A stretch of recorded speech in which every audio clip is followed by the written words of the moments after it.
Finally music को लेकर सबका शिकायत दूर होना चाहिए, क्योंकि म्यूजिक फाड़ के रख दिया है सबका।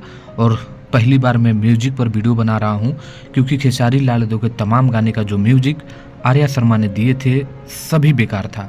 ये आज मैं पूरा खुल के बोल रहा हूं। लेकिन अभी अभी जो म्यूजिक आया है ना, मर्द बड़ा कैसन, जो मंगल मूर्ति फिल्म के लिए आया है, एकदम दमदार है, सच में दमदार है। और मुझे जहाँ तक लग रहा है कि आर्या शर्मा ने ईगो पर ले लिए और आप लोगों के लिए फेंक दिए हैं इतना शानदार म्यूजिक कि सुनकर देखकर मज़ा आ जा रहा है। तो मंगल मूर्ति फिल्म पर कल सुबह 6:30 बजे इसका फुल वीडियो आप सभी के बीच देखने को मिलेगा। लेकिन अभी अभी इसका टीजर आया है और इसका म्यूजिक भी दमदार है, बहुत ही कमाल का है।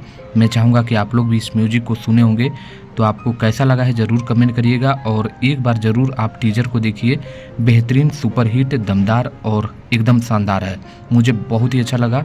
और आपको कैसा लगा है ज़रूर कमेंट करके, और अपनी शिकायत जो दूर हुआ कि नहीं कमेंट करिएगा। धन्यवाद दोस्तों।